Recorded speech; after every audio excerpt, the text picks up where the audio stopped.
معزز حضرات و خواتین، اس وقت ہم رمضان المبارک کے بالکل آخری حصے میں پہنچ چکے ہیں اور چند گھڑیاں برکت کی ہمارے ساتھ ہیں۔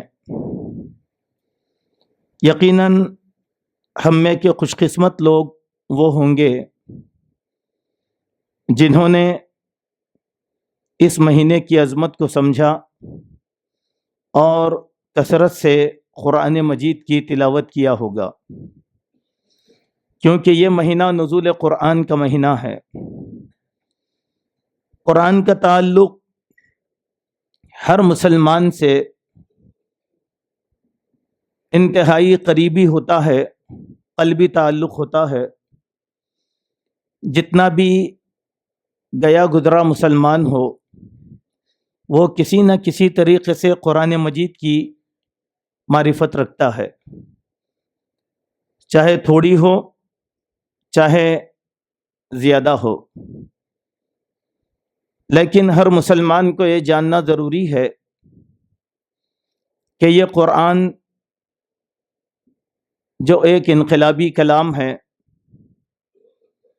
اور اس کا مطالعہ اور اس کی تلاوت ہماری روح کو زندہ رکھتی ہے۔ اس کو اپنی روزانہ کی زندگی میں پابندی کے ساتھ پڑھتے رہیں تو ہمارے جسموں کی بیماری اور دلوں کا روگ ختم ہو جائے گا۔ وہ پس ہمتی، بزدلی ہمارے دلوں سے ختم ہو جائے گی۔ ہم لوگوں کی مصیبت یہ ہے کہ ہم رمضان آیا تو قرآن کی سماعت اور تلاوت سے دل لگاتے ہیں، جیسے ہی رمضان چلا گیا شاید کہ کچھ خوش نصیب لوگ ہوں گے جو اس کی پابندی کرتے ہیں۔ اسی لیے امتیں کمزور ہو جاتی ہیں، حوصلے پست ہو جاتے ہیں اور غیر اللہ کا ڈر ہمارے دلوں میں آ جاتا ہے۔ سب سے بڑی طاقت قرآن کی طاقت ہے، اور اللہ تبارک و تعالیٰ نے اس کی وضاحت بھی قرآن مجید میں کر دیا ہے۔ اللہ تبارک و تعالیٰ نے اس کلام کو جب ہم پر نازل فرمایا تو اس کے لیے جس زبان کو پسند فرمایا وہ عربی زبان ہے، اور یہ زبان اللہ کی زبان ہے، یہی زبان فرشتوں کی زبان ہے، اور یہی زبان انبیاء کی زبان ہے، اور اسی زبان میں آخری نبی محمد صلی اللہ علیہ وسلم کو اللہ تبارک و تعالیٰ نے مبعوث فرمایا۔ اس حیثیت سے عربی زبان سے ہمارا قلبی لگاؤ ہونا چاہیے۔ یہ ہماری مذہبی زبان ہے اور یہ اہل جنت کی زبان ہے، اور اسی زبان میں قرآن ہے۔ کسی بھی زبان کی اصلیت میں ہم کتابوں کا مطالعہ کریں گے تو اس کا معنی مفہوم سمجھنے اور سمجھانے میں بڑی آسانی ہوگی۔ اگر کسی بھی زبان سے انحراف کر کے دوسری زبانوں میں اگر ہم اس کے تراجم پر یقین کریں گے تو پھر ہماری گمراہی یقینی معنوں میں رہے گی۔ آج مسلمانوں میں اعتقاد کی جو گمراہیاں ہیں یا اور کسی بھی قسم کی گمراہیاں ہیں، یا نئے نئے مذاہب جو وجود میں آ رہے ہیں، یا کچھ اشخاص اچانک اٹھ کر نئے نظریات پیش کر رہے ہیں، دراصل یہ عربی زبان سے ناواقفیت کا نتیجہ ہے۔ چونکہ لوگوں نے اپنی سوچ اور فکر پر دین کے مسائل کا استنباط کرنا یہ ایک عادت بنا لیا ہے، حالانکہ وہ نہ عربی کے ماہر ہیں نہ قرآن کے ماہر ہیں۔